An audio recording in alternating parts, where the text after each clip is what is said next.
Saya kemarin itu menghadiri acara camp di Banggai Laut. Karena Banggai Laut itu ada kerajaan Banggai yang juga adalah salah satu DK MKN dan juga deklarator. Dan di sana kebetulan mengadakan yang namanya Festival Tumbe 2023 yang mengangkat adat tradisi kerajaannya dengan tradisi mengambil telur burung maleo ya itu.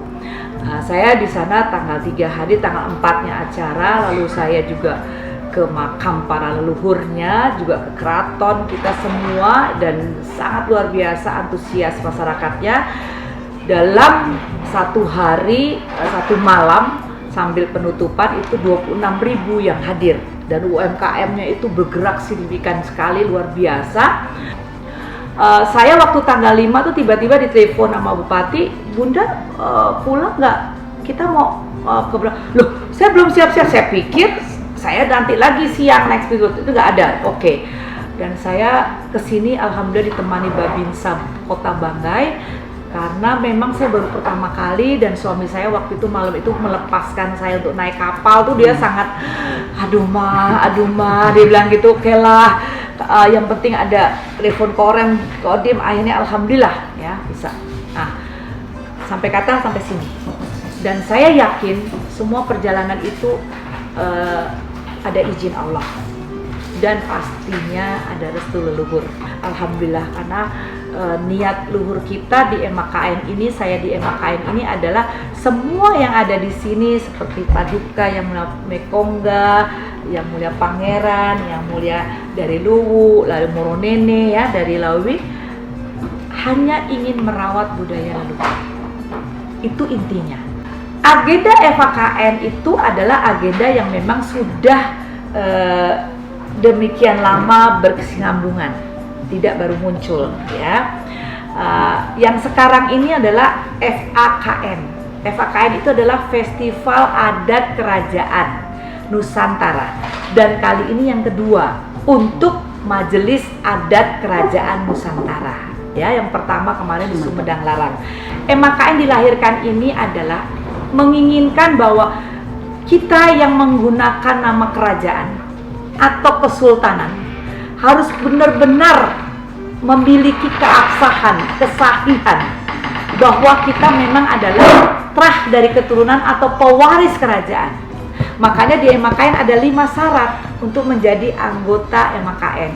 Terutama kita MKN ada 3 unsur, yaitu unsur Dewan Kerajaan, unsur DPP, Dewan Pimpinan Pusat, unsur DPW, Pimpinan Wilayah, dan baru ada Bakum, Badan Bantuan Hukum, lalu juga Dewan Pakar MKN.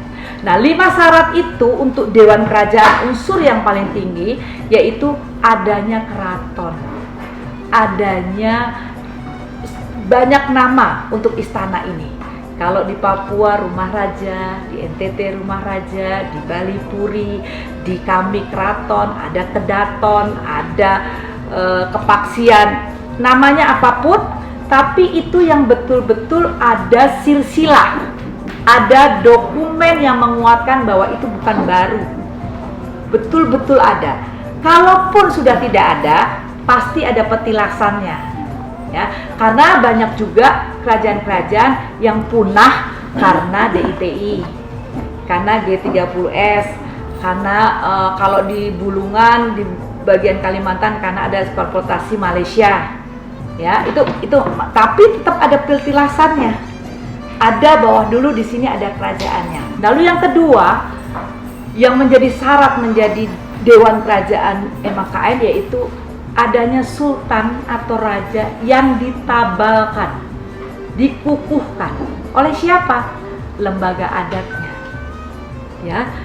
Dia harus memiliki silsilah yang jelas bahwa ada keturunan, bahwa ini adalah benar dari kerajaan yang pastinya di setiap kerajaan memiliki yang namanya lembaga adat ya, yang menentukan bahwa ini benar adalah yang akan ditabalkan. Itu juga harus punya silsilah yang kuat, bukan buatan. Ketiga, itu adanya pusaka, adanya lambang, ya, adanya sejarah, manuskrip. Ini harus punya, ya. 3 ini. Yang ketiga, yang keempat adalah dia memiliki masyarakat adat. Karena raja sesungguhnya adanya di daerah tempat dia tinggal. Kalaupun dia misalnya di tempat lain, dia kembali dikenali oleh masyarakat adatnya dan masih memiliki masyarakat adatnya. Itu yang keempat. Yang kelima, yang penting lagi kenapa saya tadi selalu datang setiap ke daerah, yaitu apa? Makam leluhurnya. Kita tidak pernah ada kalau tidak ada leluhur kita. Kayak saya di Sumeneb itu ada namanya Asta Tinggi, tempat makam-makam raja-raja Sumeneb. Nah, di situ ada tuh kelihatan di mana, ya. Lalu juga kayak kalau Jawa Imogiri, kayak kemarin saya di Banggai Laut ada tempat makam raja pertamanya, raja penerus sampai raja terakhirnya. Lalu malah raja yang terakhir diberikan nama kepada bandara makmur itu. Nah, itu menentukan bahwa itulah dia kerajaan. Maka di MKN harus punya syarat itu kalau mau jadi DK, Dewan Kerajaan, yang dipanggil dengan nama Paduka Yang Mulia. Ya, pengurus kami seperti saya sebagai sekjen. Kenapa saya bisa jadi pengurus? Di pengurus tidak boleh raja, karena kita tidak mau adanya the king of the king. Raja nggak bisa disuruh atau perintah atau memerintahkan. Nah, di pengurus itu harus bahwa kami diketahui oleh rajanya, direkomendasi bahwa benar dia adalah keturunan terahnya. Seperti saya direkomendasi oleh Sultan saya Sumeneb. Oh, ini benar silsilahnya ini. Nah, baru jadi pengurus. Jadi pengurus boleh anaknya, boleh adiknya, boleh putra mahkotanya, boleh permaisuri. Itu pengurus. Nah, unsur lain adalah DP. Jadi rangkaian daripada FKKN sendiri itu sebenarnya sudah baku, cuman mungkin dimodifikasi dalam atraksi. Pertama yaitu adanya Royal Dinner. Royal Dinner itu adalah sebangsa selamat datang di kota itu, ya, oleh yang mempunyai rumah atau kerajaan-kerajaan yang ada di daerahnya. Kedua, adanya pembukaan seremonial utama dengan yang namanya kirap budaya. Biasanya kirap ini diikuti oleh seluruh kerajaan dari DK kami. Yang kalau di pusat ada 56, kalau di daerah sekarang sudah ada 156. Karena setiap daerah misalnya kayak Sulawesi Selatan, DK-nya ada 41. Di Sultra ada 14, di NTB ada 9, di NTT ada 7, ya. Maksudnya itu boleh membawa keseniannya. Tapi karena ini satu masalahnya di Wakatobi adalah jauh. Kedua, memang kita menentukan untuk tempat di Wakatobi udah lama, cuman kesiapannya ternyata di penghujung. Nah, yang paling dominan adalah transportasi yang sangat belum apa. Saya kemarin waktu di Banggai Laut sampai bilang begini, saya amazing banget karena daerahnya bagus, ikannya bagus-bagus, kulinernya enak, alamnya bagus, ada pulau-pulau bagus, pasir putih, sampai saya naik kapal ke tengah-tengah. Saya bilang ini gimana kalau nggak dikenal orang? Iya bunda, kami lagi mau bikin pesawat, katanya gitu kan. Karena ini harus gitu, orang transportasi jangan susah begini. Nah, alhamdulillah Wakatobi walaupun seminggu 2 kali kan sudah ada penerbangan. Lalu di sini udah dikenal kali dupa apa semua untuk menyelam bagus apa semua. Cuman tetap aja bagi kami ini sangat terbatas, dan raja-raja kami yang 56 dari pusat dan semuanya ini tidak bisa hadir. Jadi besok yang memperagakan adalah dari DPW Sultra. Yang akan tampil ini di kirap ini dari DPW Sultra. Yang siap. 14 kerajaan itu, ya. Lalu alhamdulillah dari luar ini hanya Lampung besok yang akan ikut kirap. Itu 30 orang Lampung, karena Lampung kebetulan beliau adalah DK02 sebagai deklarator juga, ya, sebagai yang seperti Mekongga juga deklarator, pendiri, ya. Lalu Luwu, ya, pendiri, ya. Moronene pendiri MKN. Dulu pendiri MKN itu raja-raja ada 34 kerajaan besar loh, ya. Semuanya ada kerajaan. Jadi besok itu acaranya adalah ditampilkan kekuatan dari sini Sultra, karena sudah ada DPW nih Sultra itu dengan 14 kerajaan besar itu, dengan dibantu dari di dalam Wakatobi sendiri, karena Wakatobi sendiri ternyata kerajaan kadinya banyak, ada 12 ya Pak ya kalau nggak salah ya.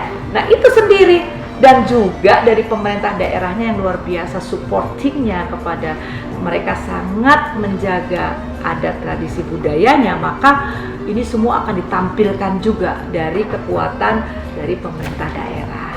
Ya, kepada masyarakat Wakatobi yang sebelumnya saya sudah pernah ke sini melihat Wakatobi Wife, saya sangat bangga dengan masyarakat di sini yang patuh dan sangat-sangat juga atraktif para masyarakatnya, apalagi milenialnya untuk masalah budaya, dan itu selalu dijaga. Saya kemarin melihat waktu Wakatobi Wife itu sangat luar biasa.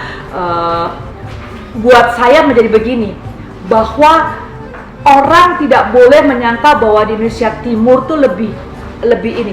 Ternyata enggak. Di sini tuh kreatifnya justru malah timbul dari caranya melakukan. Nah, saya hanya berpesan bahwa gini, kalau kita menjaga adat, tradisi, budaya, luhur itu adalah jati diri bangsa kita, ya.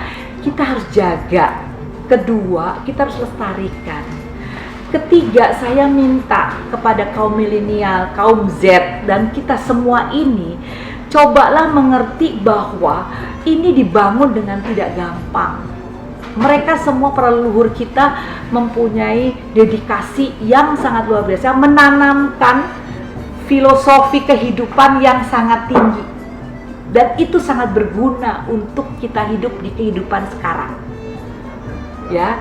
Karena itulah maka berbahagialah di Wakatobi memiliki adat itu. Jadi tolong ayo kita sama-sama, dan saya yang sudah keliling Nusantara, alhamdulillah diberikan nikmatnya Allah, saya bisa keliling Nusantara ke semua tempat kerajaan, semuanya berbeda ragam tapi satu tujuan, mereka masih menjaga merah putih. Semoga Wakatobi tetap sukses. Amin. Dan saya berterima kasih kepada pemerintah daerah Wakatobi khususnya, bahwa dengan begini kita akan coba sampaikan kepada seluruh nasional dan internasional bahwa di Wakatobi ada kehidupan yang lebih baik daripada yang kita sangka. Bagaimana pokok maju deh pokok Wakatobi, ya. Itu destinasi wisatanya.